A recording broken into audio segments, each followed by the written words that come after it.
मैं गुरमीत सिंह और आज हम बात करने जा रहे हैं भारतीय संविधान की अनुसूचियाँ यानी कि schedules of the Indian constitution. और इस संदर्भ में हम बात करते हैं। कल आपने जैसे देखा होगा, कल हमने भारतीय संविधान की प्रस्तावना के संदर्भ में बातचीत की थी। अब आज हम बात कर रहे हैं भारतीय संविधान की अनुसूचियाँ। पहली बात कि मौलिक रूप से प्रश्न आ सकता है कि मौलिक रूप से भारतीय संविधान में कितनी अनुसूचियाँ थी। ऑप्शन आ सकता है 10, 12, 8 या फिर मान लीजिए 11 ऑप्शन आ सकता है। मौलिक संविधान में कितनी अनुसूचियाँ थी या मौलिक रूप से भारतीय संविधान में कितनी अनुसूचियाँ थी, तो इसका उत्तर क्या है 8 अनुसूचियाँ थी। 9वीं, 10वीं, 11वीं और 12वीं ये 4 अनुसूचियाँ बाद में विभिन्न संविधान संशोधनों के तहत जोड़ी गई है।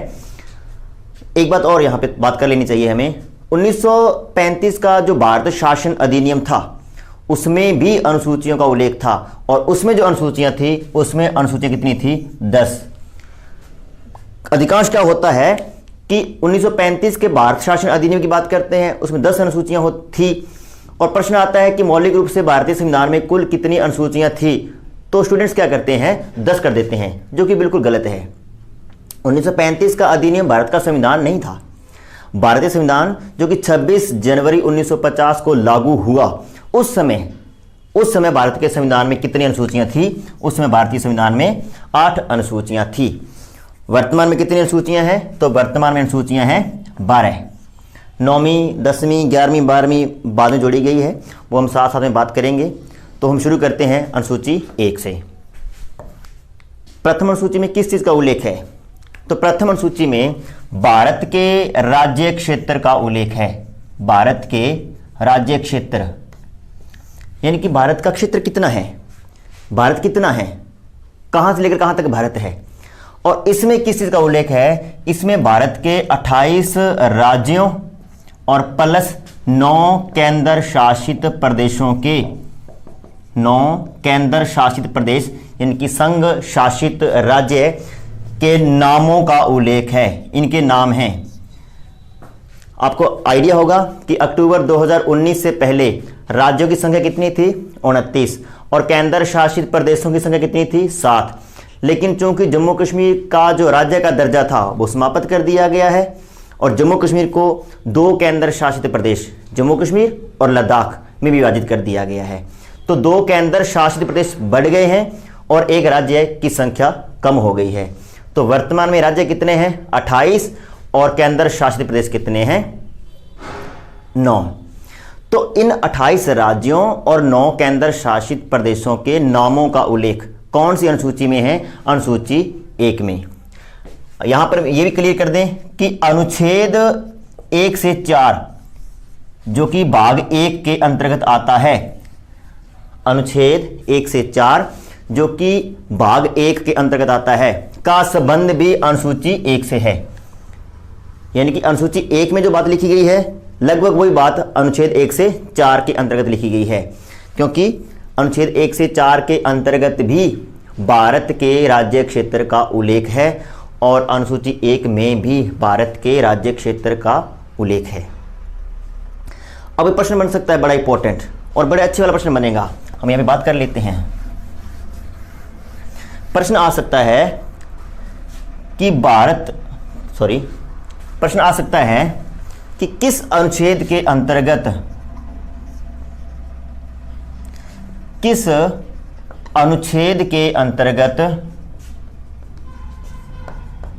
राज्य शब्द को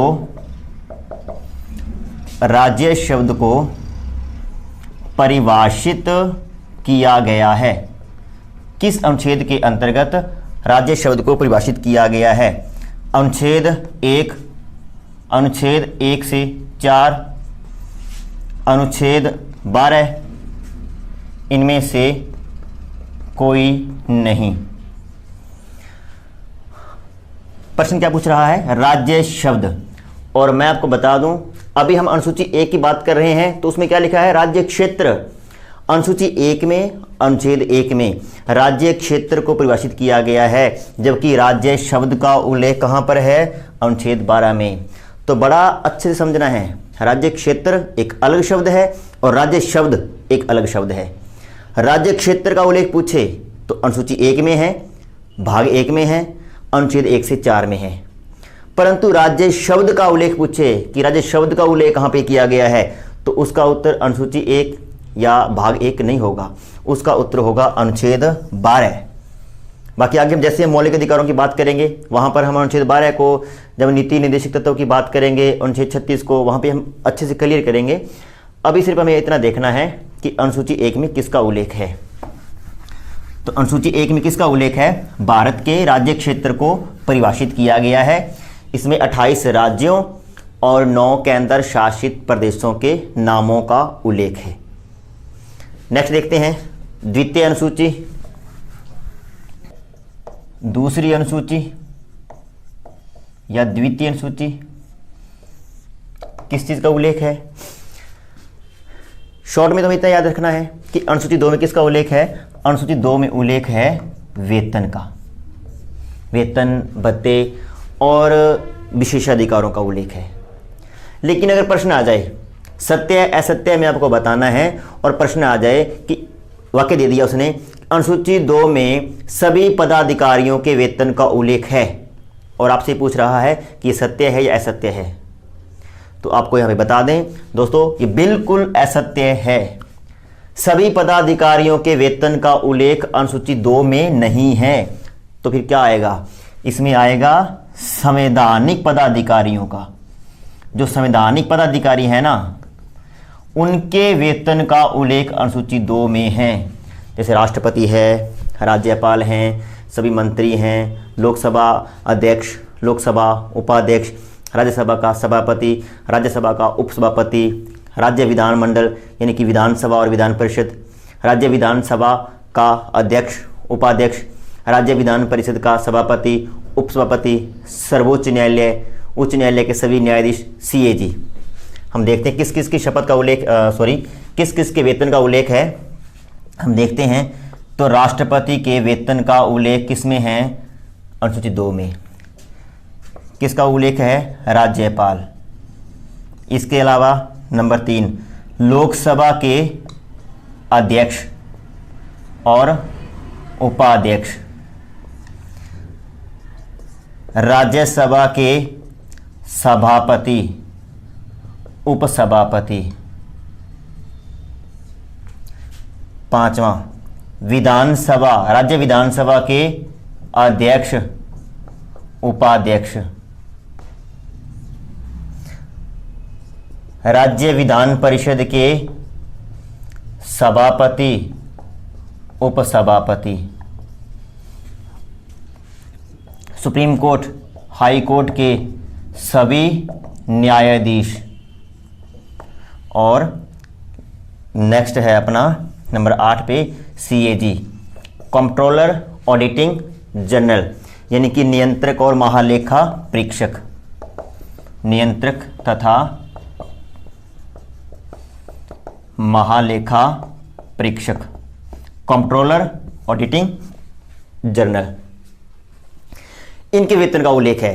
राष्ट्रपति के वेतन का उल्लेख है, राज्यपाल के वेतन का उल्लेख है, लोकसभा के अध्यक्ष उपाध्यक्ष के वेतन का उल्लेख है, राज्यसभा के सभापति उपसभापति के वेतन का उल्लेख है, विधानसभा के अध्यक्ष उपाध्यक्ष, विधान परिषद के सभापति उपसभापति, सर्वोच्च न्यायालय उच्च न्यायालय के सभी न्यायाधीश, सीएजी यानी कि नियंत्रक और महालेखा परीक्षक, और सभी मंत्री, सभी केंद्रीय सभी राज्य मंत्रियों के वेतन का उल्लेख भी अनुसूची 2 में है।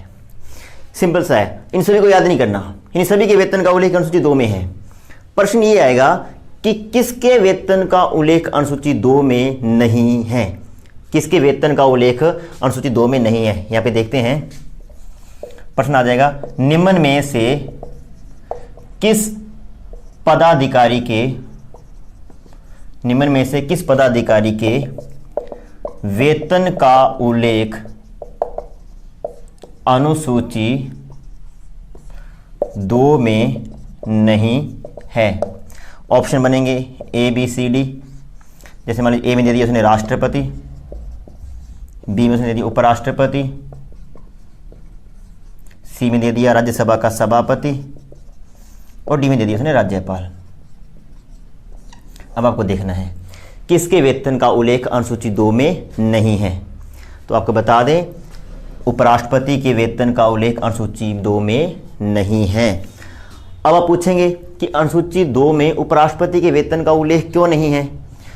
तो दोस्तों देखिए, उपराष्ट्रपति जो होता है वो राज्यसभा का पदेन सभापति होता है। पदेन शब्द का अर्थ होता है जो ऑलरेडी किसी पद पर है और उस पद के कारण उसको ये वाला पद मिला है। वेंकैया नायडू भारत के उपराष्ट्रपति हैं और भारत के उपराष्ट्रपति होने के कारण वो भारत की राज्यसभा के पदेन सभापति भी हैं। तो 2 पदों पर कार्यरत होने के कारण उनको 2 पदों का वेतन यानी कि 2 पदों की सैलरी नहीं मिलेगी, उन्हें किसी एक पद की ही सैलरी मिलेगी। और वो पद कौन सा है? वो पद है राज्यसभा का सभापति। यानी कि उपराष्ट्रपति को उपराष्ट्रपति के रूप में कोई वेतन प्राप्त नहीं होता है, जबकि राज्यसभा के सभापति के रूप में उसको 4 लाख रुपए मासिक वेतन प्राप्त होता है। मेरे दोस्तों, ये प्रश्न ऐसे भी आ सकता है। एक बार ऐसे में प्रश्न आया था, बड़ा अच्छा प्रश्न बना था। उसने प्रश्न लिखा कि निम्न में से किसे, मैं थोड़ा शॉर्ट में लिखूंगा, निम्न में से किसे भारत की संचित निधि से वेतन प्राप्त नहीं होता। ऐसे करके उसने ऑप्शन दे दिए।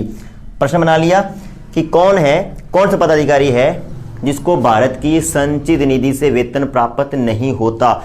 उसने ऑप्शन लिख दिए कि राष्ट्रपति, CJI यानी कि चीफ जज ऑफ इंडिया, भारत का मुख्य न्यायाधीश, राष्ट्रपति, CJI वाइस प्रेसिडेंट यानी कि उपराष्ट्रपति, और मान लीजिए यहाँ पे लिख दिया लोकसभा का अध्यक्ष। ऐसे प्रश्न लिख दिए और प्रश्न पूछ लिया कि निम्न में से किसे भारत की संचित निधि से वेतन प्राप्त नहीं होता है। तो इसमें ज़्यादा कॉमन सेंस यूज करने की आवश्यकता ही नहीं है।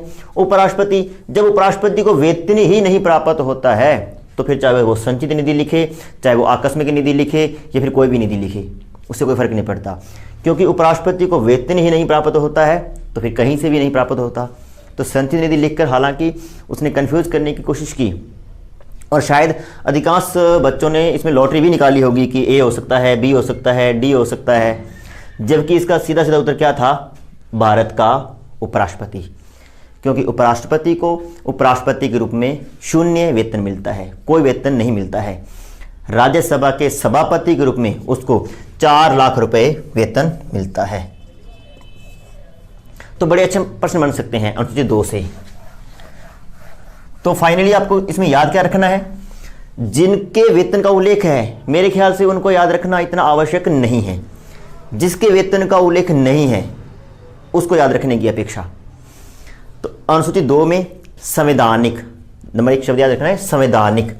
अगर प्रश्न दे देता है कि अनुसूची 2 में सभी पदाधिकारियों के वेतन का उल्लेख है, तो नहीं है ना।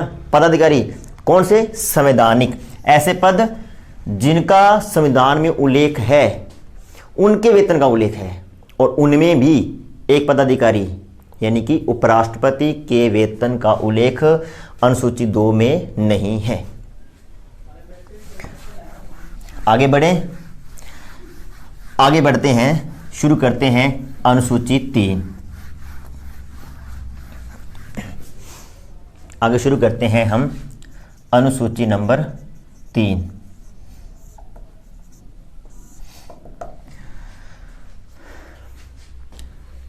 सुनिए, अनुसूची 3 में पहले तो क्या है? इसमें उल्लेख है शपथ का, ओथ।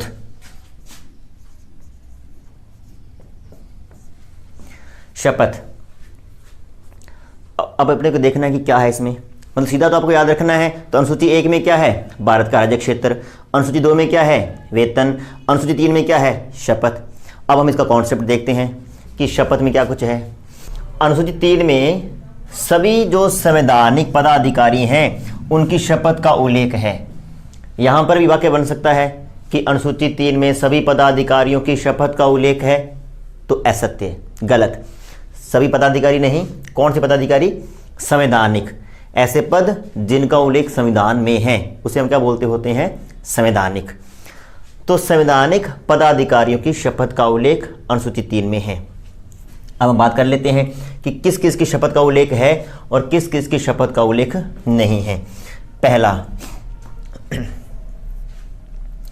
सभी मंत्री, सभी मंत्री मतलब सभी केंद्र के मंत्री और सभी राज्य के मंत्री। जिसके साथ भी मंत्री शब्द लगता है, वो प्रधानमंत्री है, वो मुख्यमंत्री है, वो वित्त मंत्री है, रक्षा मंत्री है, मतलब कोई भी मंत्री है, जिसके साथ भी मंत्री शब्द लगता है उसकी शपथ का उल्लेख। नंबर 2, संसद के सभी सदस्य। नंबर 3, राज्य विधानमंडल के सभी सदस्य। नंबर 4, सर्वोच्च न्यायालय और उच्च न्यायालय के सभी न्यायाधीश। नंबर 5, भारत का CAG, कंट्रोलर ऑडिटिंग जनरल, यानी कि नियंत्रक और महालेखा परीक्षक। फिर वही बात हम यहाँ पे दोहराएंगे, जिसकी शपथ का उल्लेख है उनको याद न करके जिसकी शपथ का उल्लेख नहीं है उसको देखते हैं। बड़ा मजेदार प्रश्न बनता है, अनुसूची 3 में किसकी शपथ का उल्लेख नहीं है, मान लीजिए, या फिर ऐसा आ सकता है किसकी शपथ का उल्लेख है। प्रश्न आ गया कि किसकी शपथ का उल्लेख नहीं है, और ऑप्शन बन गए ABCD। मैं इसको शॉर्ट में लिखूंगा, P से प्रेसिडेंट, वाइस प्रेसिडेंट, G से गवर्नर, और मान लीजिए प्रश्न आ गया कि उपरोक्त सभी। अनुसूची 3 में किसकी शपथ का उल्लेख नहीं है? राष्ट्रपति की शपथ का उल्लेख है, उपराष्ट्रपति की शपथ का उल्लेख है, राज्यपाल की शपथ का उल्लेख है या नहीं है, या फिर सभी की शपथ का उल्लेख है या नहीं है। तो बता दूं कि राष्ट्रपति, उपराष्ट्रपति और राज्यपाल तीनों की शपथ का उल्लेख अनुसूची 3 में नहीं है। बड़े मजे की बात है, अनुसूची 3, नंबर भी 3 और 3 ही पद, राष्ट्रपति, उपराष्ट्रपति और राज्यपाल की शपथ का उल्लेख अनुसूची 3 में नहीं है। फिर प्रश्न आता है कि अगर इनकी शपथ का उल्लेख अनुसूची 3 में नहीं है तो फिर कहां पर है? तो इनसे रिलेटेड कुछ आर्टिकल्स हैं, हम देखते हैं। इनसे संबंधित कुछ आर्टिकल हैं। प्रेसिडेंट से रिलेटेड अनुच्छेद 60, वाइस प्रेसिडेंट से रिलेटेड 69 और गवर्नर से रिलेटेड 159, यानी कि 159। राष्ट्रपति की शपथ का उल्लेख कौन से अनुच्छेद में है? 60 में। उपराष्ट्रपति की शपथ का उल्लेख कौन से अनुच्छेद में है? 69 में। और राज्यपाल की शपथ का उल्लेख कौन से अनुच्छेद में है? अनुच्छेद 159 में।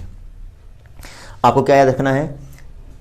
अनुसूची 3 में संवैधानिक पदाधिकारियों की शपथ के प्रारूपों का उल्लेख है, शपथ का उल्लेख है, परंतु अनुसूची 3 में 3 पदाधिकारियों की शपथ का उल्लेख नहीं है। कौन कौन है? राष्ट्रपति, उपराष्ट्रपति और राज्यपाल। इनकी शपथ का उल्लेख अनुसूची 3 में नहीं है, तो फिर कहाँ है? तो इनसे संबंधित अनुच्छेद, अनुच्छेद 60, अनुच्छेद 69 और अनुच्छेद 159 में इनकी शपथ के प्रारूपों का उल्लेख है। अब प्रश्न आता है कि संविधान में शपथ के कितने प्रारूपों का उल्लेख है, यानी कितने प्रकार की शपथ होती है। तो यहां पे बात कर लेनी चाहिए। देखते हैं। देखिए, पहली शपथ होती है संविधान की रक्षा,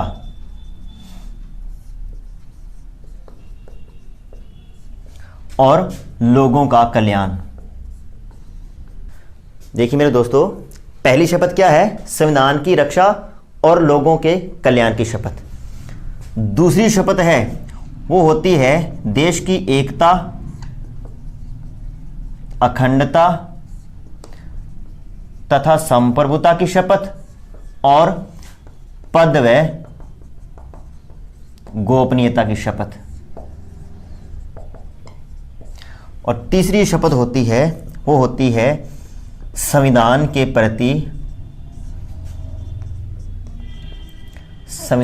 प्रति निष्ठा की शपथ।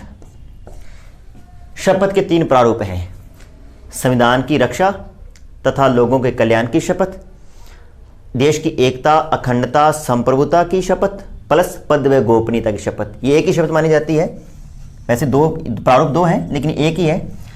तीसरी है संविधान के प्रति निष्ठा की शपथ। अब मेरे दोस्तों प्रश्न बन सकता है कि राष्ट्रपति इनमें से क्या शपथ लेता है, उपराष्ट्रपति क्या शपथ लेता है, प्रधानमंत्री की शपथ का प्रारूप इनमें से कौन सा है, लोकसभा के सदस्य, लोकसभा का अध्यक्ष, उपाध्यक्ष, सर्वोच्च न्यायालय, उच्च न्यायालय, यानी कैसा भी प्रश्न पूछा जा सकता है। तो देखते हैं एक एक करके। पहली शपथ है संविधान की रक्षा और लोगों का कल्याण, और ये शपथ लेते हैं प्रेसिडेंट और गवर्नर। पहली शपथ को भारत का प्रथम नागरिक और प्रत्येक राज्य का जो प्रथम नागरिक होता है वो प्रथम शपथ लेता है संविधान की रक्षा और लोगों का कल्याण। राष्ट्रपति क्या शपथ लेगा कि मैं संविधान की रक्षा करूंगा और भारत के लोगों का कल्याण करूंगा। राज्यपाल क्या शपथ लेगा, मैं संविधान की रक्षा करूंगा, पंजाब, हरियाणा, राजस्थान, मतलब जहां का भी वो राज्यपाल है के लोगों का कल्याण करूंगा। दोबारा देखिए, राष्ट्रपति पूरे देश के संदर्भ में शपथ लेगा, संविधान की रक्षा करूंगा, भारत के लोगों का कल्याण करूंगा। राज्यपाल की शपथ का दायरा एक राज्य तक सीमित होगा, संविधान की रक्षा करूंगा, आंध्र प्रदेश, तेलंगाना, पंजाब, उत्तराखंड, हरियाणा कोई भी है के लोगों के कल्याण करूंगा। यह शपथ हो जाएगी राष्ट्रपति और राज्यपाल की। दूसरी, देश की एकता, अखंडता और संप्रभुता को बनाए रखूंगा और मेरे पद से संबंधित गोपनीयता बनाए रखूंगा। यह शपथ कौन लेता होता है, ये शपथ लेते होते हैं सभी मंत्री। मंत्री मतलब चाहे वो केंद्र के मंत्री हैं, चाहे वो राज्य के मंत्री हैं, चाहे वो उपमंत्री हैं, चाहे वो प्रधानमंत्री है, चाहे वो मुख्यमंत्री है, जिसके साथ भी मंत्री शब्द लगता है उसकी शपथ का प्रारूप क्या होगा कि मैं देश की एकता, अखंडता, संप्रभुता को बनाए रखूंगा, अपनी पद की गोपनीयता बनाए रखूंगा। यह शपथ किसकी होती है, मंत्रियों की। सभी मंत्री।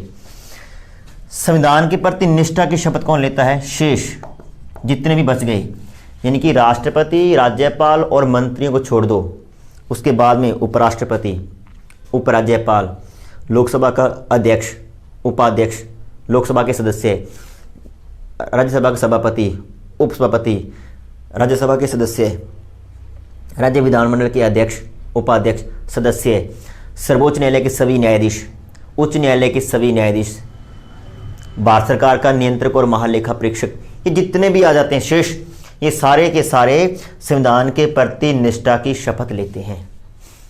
तो तीन बातें हैं, संविधान की रक्षा और लोगों का कल्याण की शपथ राष्ट्रपति और राज्यपाल, देश की एकता, अखंडता, संप्रभुता और पद व गोपनीयता की शपथ मंत्री। ये प्रश्न भी आता है कई बार कि निम्न में से कौन दो प्रकार की शपथ लेता है, तो आपको बता दूं जितने भी मंत्री होंगे उनकी शपथ दो होगी। पहली देश की एकता, अखंडता और संप्रभुता की शपथ, दूसरी पद व गोपनीयता की शपथ। तो इसको दो शपथ मानी जाती है। यानी प्रधानमंत्री कितनी शपथ लेता है, दो। मुख्यमंत्री कितनी शपथ लेता है, दो। तीसरी संविधान के प्रति निष्ठा की शपथ, यानी शेष जितने भी संवैधानिक पदाधिकारी हैं वो संविधान के प्रति निष्ठा की शपथ लेते हैं। अब मेरे दोस्तों यहाँ पे ये चीज़ नोट करनी बड़ी आवश्यक है कि जैसे ही किसी पदाधिकारी का पद चेंज हो जाता है, मान लीजिए वो पहले किसी पद पे था और बाद में उसको पद बदल दिया गया है, और पद बदलने से अगर उसकी शपथ के प्रारूप में भी चेंज आता है तो उसको शपथ दोबारा से लेनी पड़ेगी। फॉर एग्जाम्पल, जो हमारे राष्ट्रपति हैं, मान लीजिए किसी वजह से उनका पद रिक्त हो गया है, उनके खिलाफ महाभियोग लाया गया, या फिर उन्हें स्वेच्छा से त्यागपत्र दे दिया, या उनकी मृत्यु हो गई, यानी किसी भी वजह से राष्ट्रपति का पद रिक्त हो जाता है, तो संविधान कहता है कि उपराष्ट्रपति को कार्यवाहक राष्ट्रपति के रूप में कार्य करना होगा। यानी हम उपराष्ट्रपति को क्या कर देंगे, हाथों हाथ कार्यवाहक राष्ट्रपति। अब उपराष्ट्रपति ने शपथ क्या ले रखी है, संविधान के प्रति निष्ठा की शपथ। अब पद चेंज हो गया, क्या हो गया है, राष्ट्रपति। तो शपथ में चेंज आया कि नहीं आया, आया। तो अब कार्यवाहक राष्ट्रपति को दोबारा से शपथ लेनी होगी। यानी उपराष्ट्रपति के रूप में उसने संविधान के प्रति निष्ठा की शपथ ले रखी थी, लेकिन अब उसको संविधान की रक्षा और भारत के लोगों के कल्याण की शपथ दोबारा से लेनी पड़ेगी। क्लियर। अब मान लीजिए एक मंत्री है, किसी विभाग में हमने एक मंत्री बना लिया है और बाद में इसको एक अन्य विभाग सौंप दिया जाए, क्योंकि हमारा संविधान कहता है कि एक मंत्री को एक या उससे अधिक इन 2 या 3 विभाग भी सौंपे जा सकते हैं। जैसे आपने देखा होगा पिछली जो हमारी लोकसभा थी, अभी जो चल रही है वो 17वीं लोकसभा है, इससे पहले चल रही थी 16वीं लोकसभा थी, और 16वीं लोकसभा में वित्त मंत्री थे अरुण जेटली। और आपको बता दें कि 16वीं लोकसभा में पहले जो मंत्री परिषद थी उसमें रक्षा मंत्री कौन थे? निर्मला सीतारमण से पहले रक्षा मंत्री कौन थे? मनोहर पर्रिकर। और मनोहर पर्रिकर को बाद में हमने गोवा का सीएम बना दिया, तो रक्षा मंत्री का पद रिक्त हो गया। तो कुछ समय के लिए अरुण जेटली द्वारा ही रक्षा मंत्री का पद संभाला गया था। यानी अरुण जेटली वित्त मंत्री भी थे, अरुण जेटली रक्षा मंत्री भी थे। बाद में हम निर्मला सीतारमण जी को लेके आए और उनको रक्षा मंत्री बनाया गया, वो बात की बात है। अरुण जेटली वित्त मंत्री थे और बाद में अरुण जेटली जी को हमने रक्षा मंत्री बनाया। तो क्या रक्षा मंत्री के रूप में अरुण जेटली जी को दोबारा से शपथ लेनी पड़ी? क्या संविधान उसे बाध्य करता है कि आपको शपथ दोबारा से लेनी पड़ेगी? तो इसका उत्तर है नहीं। क्यों? क्योंकि वित्त मंत्री के रूप में उन्होंने क्या शपथ ले रखी है? देश की एकता, अखंडता, संप्रभुता, पद और गोपनीयता की शपथ। और रक्षा मंत्री के रूप में उनको क्या शपथ लेनी है? सेम। तो उनको शपथ लेने की आवश्यकता नहीं है, क्योंकि शपथ का प्रारूप नहीं चेंज हो रहा ना। लेकिन अगर शपथ का प्रारूप चेंज होता है तो फिर शपथ दोबारा से लेनी पड़ती है। एक और उदाहरण लेते हैं। मान लीजिए किसी राज्य का एक राज्यपाल है, जैसे मान लीजिए कि हम बात लेकर चलते हैं कि मान लीजिए राजस्थान का राज्यपाल है और उन्होंने शपथ ले रखी है कि मैं संविधान की रक्षा करूंगा, राजस्थान के लोगों का कल्याण करूंगा। और बाद में ऐसा भी हो सकता है कि हम उनको किसी अन्य राज्य का अतिरिक्त प्रभार दे दें, क्योंकि हमारा संविधान कहता है कि एक व्यक्ति को 2 या 2 से अधिक राज्यों में राज्यपाल बनाया जा सकता है। और मान लीजिए राजस्थान के राज्यपाल को हरियाणा का भी राज्यपाल बना दिया जाए, सिर्फ उदाहरण ले रहे हैं, तो क्या उनको शपथ दोबारा से लेनी पड़ेगी? अब देखिए, पद चेंज तो नहीं हो रहा और शपथ का प्रारूप भी चेंज नहीं हो रहा, तो क्या शपथ दोबारा से लेनी पड़ेगी? तो मेरे दोस्तों, इसका उत्तर है यस, शपथ दोबारा से लेनी पड़ेगी। दायरा, प्रारूप चेंज नहीं हो रहा लेकिन दायरा चेंज हो रहा है। राजस्थान के राज्यपाल ने शपथ क्या ले रखी है कि मैं संविधान की रक्षा करूंगा, राजस्थान के लोगों का कल्याण करूंगा। और अगर हरियाणा के लोगों ने कल्याण करवाना है तो उनको दोबारा से शपथ लेनी पड़ेगी। फिर वो क्या शपथ लेंगे कि मैं संविधान की रक्षा करूंगा, अब हरियाणा के लोगों का भी कल्याण करूंगा। तो शपथ का दायरा चेंज हो गया है, तो शपथ दोबारा से लेनी पड़ेगी। जैसे किसी नई लोकसभा का गठन होता है और सबसे पहले हमें शपथ लेनी पड़ती है, क्योंकि जब तक हम शपथ नहीं लेंगे हम लोकसभा के सदस्य नहीं गिने जाएंगे। और शपथ लोकसभा के सभी सदस्यों को शपथ कौन दिलाता है? तो शपथ कौन दिलाता है? हमारे देश का सर्वोच्च पदाधिकारी यानी कि राष्ट्रपति। राष्ट्रपति संसद के सभी सदस्यों को, लेकिन हम यहाँ पे बात कर रहे हैं लोकसभा, तो लोकसभा के सभी सदस्यों को शपथ दिलाता है। अब लोकसभा के सभी सदस्य जो हैं वो सदस्य के रूप में शपथ लेते हैं। जैसे मान लीजिए कि लोकसभा का एक सदस्य है, कोटा बूंदी के जो सांसद हैं ओम बिरला जी आए और उन्होंने शपथ ली। और उन्होंने क्या शपथ ली? संविधान के प्रति निष्ठा की शपथ। अभी तक वो कोटा बूंदी के एक सांसद के रूप में शपथ ले रहे हैं और शपथ लेके वो वापस बैठ गए। लेकिन बाद में उनको लोकसभा का अध्यक्ष चुन लिया गया, पद चेंज हो गया। पहले वो सांसद थे, अब वो क्या बन गए हैं? लोकसभा के अध्यक्ष। तो क्या उनको शपथ दोबारा से लेनी पड़ेगी? तो मेरे दोस्तों, उनको शपथ दोबारा से नहीं लेनी पड़ेगी। क्यों? क्योंकि शपथ का प्रारूप नहीं चेंज हो रहा ना। लोकसभा का सदस्य क्या शपथ लेगा? संविधान के प्रति निष्ठा की शपथ। और लोकसभा का अध्यक्ष क्या शपथ लेगा? संविधान के प्रति निष्ठा की शपथ। तो अध्यक्ष के रूप में कभी भी शपथ नहीं लेता है, चाहे वो लोकसभा का अध्यक्ष है, चाहे वो विधानसभा का अध्यक्ष है, चाहे वो विधान परिषद का सभापति है, चाहे वो राज्यसभा का सभापति है। ये अध्यक्षों के रूप में कोई शपथ नहीं लेते हैं। ये बड़ा इंपॉर्टेंट फैक्ट है। अगर मान लीजिए 4 ऑप्शन ऐसे आ गए कि लोकसभा का अध्यक्ष शपथ लेता है संविधान की रक्षा की शपथ, ऑप्शन बी लोगों के कल्याण की शपथ, ऑप्शन सी पद व गोपनीयता की शपथ, ऑप्शन डी संविधान के प्रति निष्ठा की शपथ, तब तो हमें यहां पे करना होगा संविधान के प्रति निष्ठा की शपथ, क्योंकि इससे अच्छा ऑप्शन हमारे पास है ही नहीं है। लेकिन अगर ऐसे आ जाता है, मान लीजिए लोकसभा का अध्यक्ष निम्न में से किस प्रकार की शपथ लेता है? ऑप्शन ए संविधान की रक्षा की शपथ, ऑप्शन बी पद व गोपनीयता की शपथ, ऑप्शन सी संविधान के प्रति निष्ठा की शपथ, और ऑप्शन डी में लिख दे कि अध्यक्ष के रूप में कोई शपथ नहीं लेता। तो इसका उत्तर ऑप्शन डी होगा, क्योंकि अध्यक्ष के रूप में कोई शपथ नहीं लेता है। फिर चाहे वहां पर ये वाला ऑप्शन पड़ा हो, ये बिल्कुल क्या हो जाएगा, गलत ऑप्शन हो जाएगा। तो लगता है आपको अनुसूची 3 समझ में आ गई होगी। मैं इसको पुनः थोड़ा दोहराता हूं। अनुसूची 3 में किस चीज का उल्लेख है? अनुसूची 3 में सभी संवैधानिक पदाधिकारियों की शपथ का उल्लेख है, शपथ के प्रारूप का उल्लेख है। पहले हम देखते हैं किस किस की शपथ का उल्लेख है। तो सभी मंत्री, सभी केंद्रीय मंत्री, सभी राज्य मंत्री, विधानसभा, विधान परिषद, लोकसभा, राज्यसभा के सभी सदस्य, सर्वोच्च न्यायालय, उच्च न्यायालय के सभी न्यायाधीश, मुख्य न्यायाधीशों सहित, और भारत सरकार का सीएजी, कैग यानी कि नियंत्रक और महालेखा परीक्षक की शपथ का उल्लेख अनुसूची 3 में है। किसकी शपथ का उल्लेख नहीं है? तो राष्ट्रपति, उपराष्ट्रपति और राज्यपाल की शपथ का उल्लेख अनुसूची 3 में न होकर उनसे संबंधित अनुच्छेदों, अनुच्छेद 60, अनुच्छेद 69 और अनुच्छेद 159 में है। फिर हमने शपथ के प्रारूप की बात की, तो 3 प्रारूप हैं। संविधान की रक्षा और लोगों का कल्याण की शपथ कौन लेता है? राष्ट्रपति और राज्यपाल। देश की एकता, अखंडता, संप्रभुता तथा पद व गोपनीयता की शपथ कौन लेता है? सभी मंत्री। संविधान के प्रति निष्ठा की शपथ शेष जितने भी संवैधानिक पदाधिकारी हैं वो संविधान के प्रति निष्ठा की शपथ लेते हैं। नेक्स्ट है अनुसूची 4।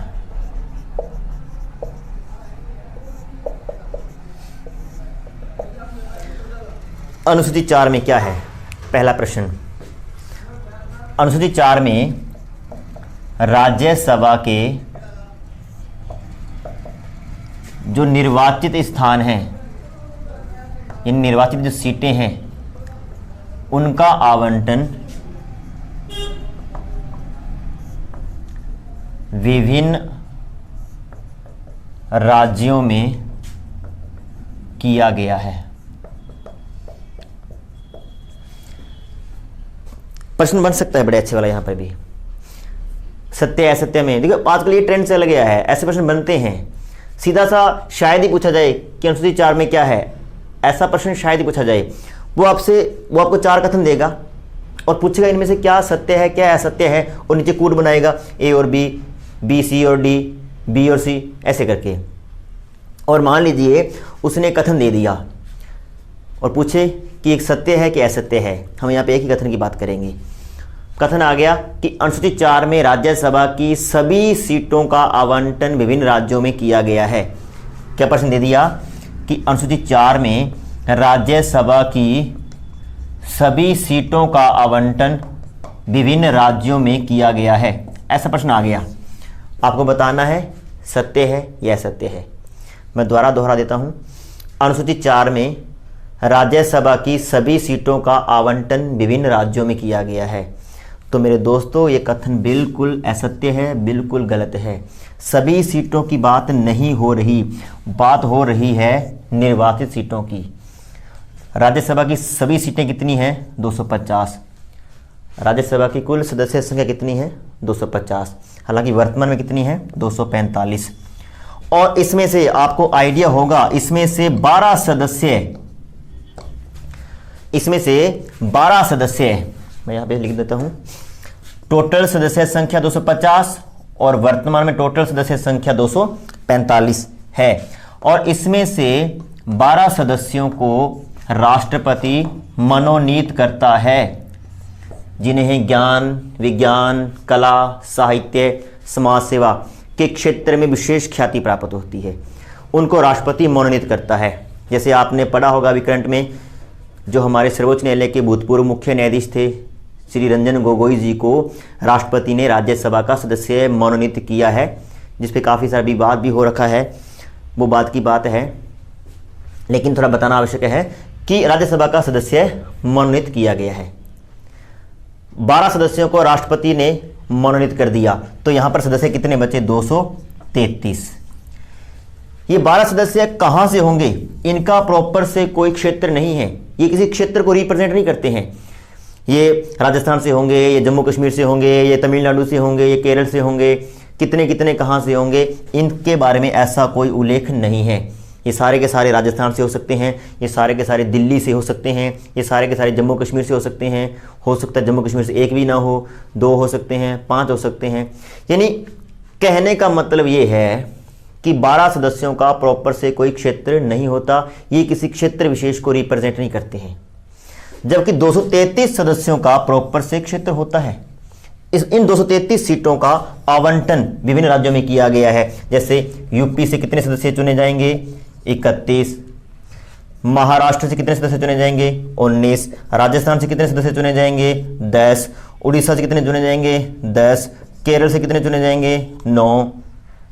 दिल्ली से 3, पुडुचेरी से 1। ऐसे करके इन 233 को हम अलग अलग राज्यों में बांट देंगे। यूपी से 31 सदस्य राज्यसभा में चुन के भेजे जाएंगे। इसका उल्लेख कहां पर है? इसका उल्लेख है मेरे दोस्तों अनुसूची 4 में। राजस्थान से 10 सदस्य चुन के भेजे जाएंगे। इसका उल्लेख कहां है? अनुसूची 4 में, है ना। दिल्ली से 3, पुडुचेरी से 1, सिक्किम से 1। असम को छोड़कर जितने भी पूर्वोत्तर राज्य हैं ना, यहाँ पे थोड़ा लिख देता हूं मैं, हालांकि सीटों का उल्लेख हम अलग से करेंगे। असम को छोड़ दो और उसके बाद जितने भी पूर्वोत्तर राज्य हैं जिसको आप 7 सिस्टर के नाम से जानते हैं, जिसमें मेघालय, मणिपुर, त्रिपुरा, नागालैंड, अरुणाचल प्रदेश, है ना, ये राज्य हैं। उन सभी सीटें कितनी कितनी हैं? 1-1। असम के अलावा सभी पूर्वोत्तर राज्य प्लस गोवा प्लस केंद्र शासित प्रदेश पुडुचेरी और प्लस सिक्किम से कितने कितने सदस्य हैं? से 1-1 सदस्य है राज्यसभा में। सर्वाधिक सीटें कहां से है? यूपी से। याद रखने की आवश्यकता नहीं है, क्योंकि हमारे देश में संसद की सदस्य संख्या यानी कि लोकसभा और राज्यसभा की सदस्य संख्या जनसंख्या पर आधारित है। जितनी ज्यादा जनसंख्या उतनी अधिक सदस्य। और सर्वाधिक जनसंख्या किस राज्य की है? जाहिर है किसकी है सबसे अधिक? यूपी की। यूपी की।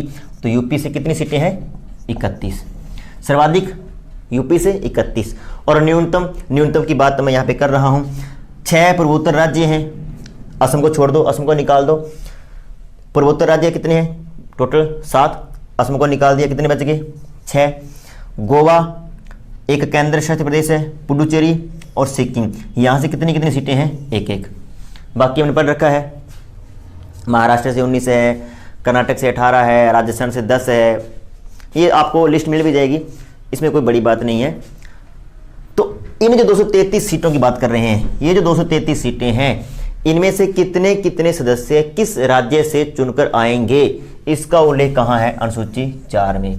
तो सभी सीटों की बात नहीं हो रही, 245 सीटों की बात नहीं हो रही। कितनी सीटों की बात हो रही है? 233। तो सभी शब्द क्या हो जाएगा यहाँ पे? गलत। उत्तर क्या होगा इसका? निर्वाचित। केवल और केवल निर्वाचित सीटों का आवंटन विभिन्न राज्यों में किया गया है और इसका उल्लेख कहाँ है? अनुसूची 4 में।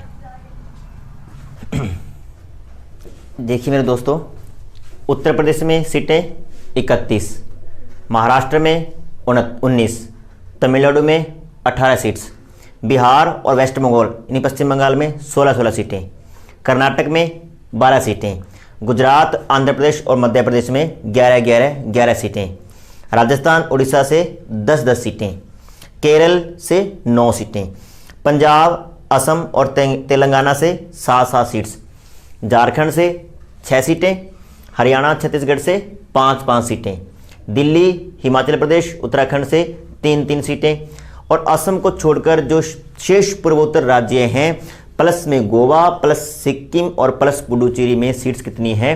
1 है। तो इस तरीके से टोटल सीटें कितनी हो जाती है? 233। एक बार आप इसका स्क्रीनशॉट ले लीजिए।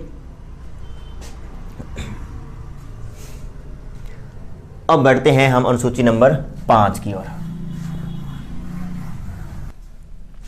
अनुसूची 5 और अनुसूची 6 का संबंध जनजातीय क्षेत्रों से है, यानी कि अनुसूचित क्षेत्रों के प्रशासन से है। पहले हम 5 को देखते हैं, फिर हम 6 को देखेंगे, फिर दोनों का हम तुलनात्मक अध्ययन करेंगे। पहले 5 को देखते हैं। अनुसूची 5, इसमें क्या है? इसमें अनुसूचित क्षेत्रों के प्रशासन का उल्लेख है। अनुसूचित क्षेत्रों के प्रशासन का उल्लेख है।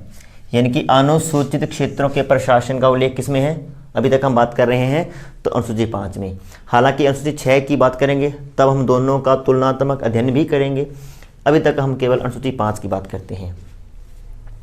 अनुसूचित क्षेत्र और अनुसूची 5 में आने वाले अनुसूचित क्षेत्रों को एक नाम दिया जाता है जिसका नाम है टीएसपी, ट्राइबल सब प्लान्स। ट्राइबल सब प्लान्स यानी कि अनुसूचित उपयोजना, अनुसूचित उपयोजना, ट्राइबल सब प्लान्स। टीएसपी क्षेत्र घोषित किया जाता है अनुसूची 5 में आने वाले क्षेत्रों को। अब अनुसूची 5 में कौन कौन से क्षेत्र आते हैं, तो इसकी बजाय हम क्या देखेंगे, जब हम अनुसूची 6 देखेंगे ना, तो जो अनुसूची 6 में हैं उनको छोड़कर शेष सारे किस में आते हैं, अनुसूची 5 में। यानी कि असम, मेघालय, मिजोरम और त्रिपुरा, इन 4 राज्यों को छोड़कर जितने भी भारत के राज्य हैं, केंद्र शासित प्रदेश हैं, उनके जितने भी अनुसूचित क्षेत्र हैं उनको हम क्या कहेंगे, टीएसपी, ट्राइबल सब प्लान्स, यानी कि अनुसूचित उपयोजना। 1974-75 में एलपी विद्यार्थी एक समिति थी और इस समिति की अनुशंसा पर, बड़ा इंपॉर्टेंट फैक्ट है, एलपी विद्यार्थी समिति की अनुशंसा पर 1974-75 में टीएसपी क्षेत्रों की स्थापना की गई या फिर टीएसपी क्षेत्रों को चिन्हित किया गया, इनको नामांकित किया गया। प्रश्न बन सकता है कि टीएसपी क्षेत्र कब से अस्तित्व में है, तो 1974-75। एलपी विद्यार्थी एक समिति थी, उस समिति की अनुशंसा पर 1974-75 में टीएसपी क्षेत्रों को चिन्हित किया गया है। अब टीएसपी क्षेत्र जो बना दिए गए हैं, अनुसूची 5 में पढ़ रहे हैं, तो इसका क्या महत्व है, इसकी क्या इंपॉर्टेंस है, तो इसको हम देखते हैं। अभी तक आपको 2 बातें याद रखनी है। नंबर 1, अनुसूची 5 में अनुसूचित क्षेत्रों के प्रशासन का उल्लेख है।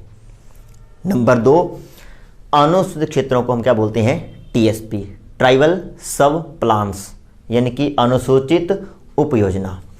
अब टीएसपी क्षेत्र किन को घोषित किया जाएगा, किन को नहीं किया जाएगा, ये काम किया था एलपी विद्यार्थी समिति ने, और एलपी विद्यार्थी समिति की अनुशंसा पर 1974-75 में टीएसपी क्षेत्रों को चिन्हित किया गया, टीएसपी क्षेत्र घोषित किए गए। अब टीएसपी क्षेत्रों में जहां जहां टीएसपी क्षेत्र हैं उसमें राज्यपाल को कुछ विशेषाधिकार दिए गए हैं। राज्यपाल को कुछ अतिरिक्त शक्तियां प्रदान की गई है। क्या क्या प्रावधान किए गए हैं, जो टीएसपी क्षेत्र हैं वहां पे राज्यपाल को कुछ अतिरिक्त शक्तियां सौंपी गई है जो औसतन राज्यपाल के पास नहीं होती। क्या क्या शक्तियां हैं, हम देखते हैं एक एक करके इसको।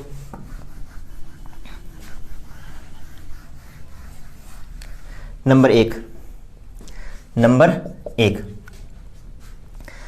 केंद्र सरकार द्वारा बनाया गया कोई कानून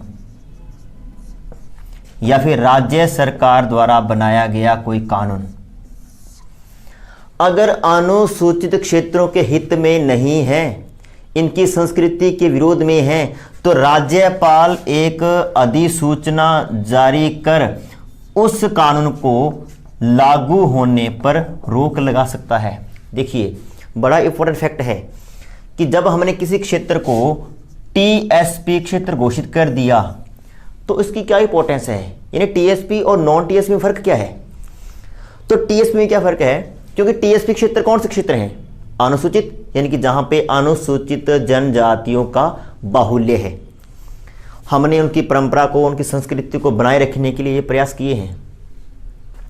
अब राज्यपाल को यहाँ पे कुछ अतिरिक्त शक्तियां दी गई है, कुछ अतिरिक्त प्रावधान किए गए हैं, जिसमें पहला है कि केंद्र सरकार ने कोई कानून बनाया है मान लीजिए, और वो अनुसूचित क्षेत्रों के हितों के विरुद्ध है, वो अनुसूचित जो जनजाति है उनकी संस्कृति, उनकी परंपरा, उनकी जो भी लिपि है उनके विरुद्ध है, तो राज्यपाल इस कानून को वहाँ पर लागू होने से रोक लगा सकता है। वो राज्यपाल अधिसूचना जारी करेगा, और चाहे वो केंद्र सरकार का कानून हो, चाहे वो राज्य सरकार का कानून हो, वो उस कानून के वहाँ पर लागू होने पर रोक लगा सकता है। दूसरा, राज्यपाल का ये दायित्व है, ये कर्तव्य है, ये उत्तरदायित्व है कि वो प्रति वर्ष एक रिपोर्ट तैयार करेगा और वो रिपोर्ट किसको सौंपेगा? राष्ट्रपति को। राज्यपाल प्रतिवर्ष एक रिपोर्ट तैयार करेगा कि अनुसूचित क्षेत्रों में हमने क्या कुछ नया किया है, क्या नवाचार किए हैं, कितना उनमें प्रोत्साहन आशाजनक वृद्धि हुई है या कितनी वृद्धि नहीं हुई है, कितना हमने उनका विकास कर पाए हैं, कितना वो नीचे चले गए हैं, सब कुछ। और ये रिपोर्ट सौंपी जाएगी राष्ट्रपति को। तीसरा, राज्यपाल अनुसूचित जनजातियों के विकास के लिए एक परिषद का गठन कर सकता है जिसे बोलते हैं जनजातीय सलाहकार परिषद। जनजातीय सलाहकार परिषद बड़ा इंपॉर्टेंट फैक्ट है। जनजातीय सलाहकार परिषद का गठन की शक्ति किस में निहित है? तो उत्तर क्या होएगा? नंबर 1 तो राज्यपाल में निहित है। दूसरा, जनजातीय सलाहकार परिषद का संबंध किस अनुसूची से है? तो किस अनुसूची से है? अनुसूची 5 से है। आजकल ये ट्रेंड चल गया है, प्रश्न बड़े अप्लाइड प्रश्न आते हैं।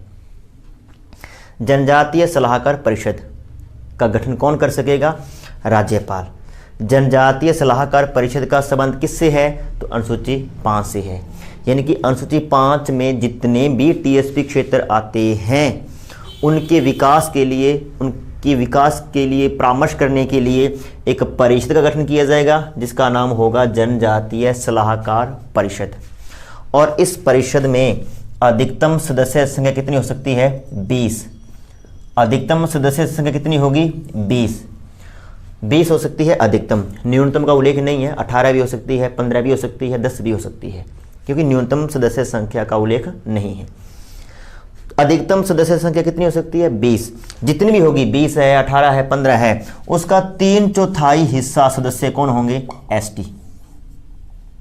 यानी कि अब इस जनजातीय सलाहकार परिषद में 18 है, 15 है या फिर 20 है, 20 है तो 15 सदस्य कौन होंगे?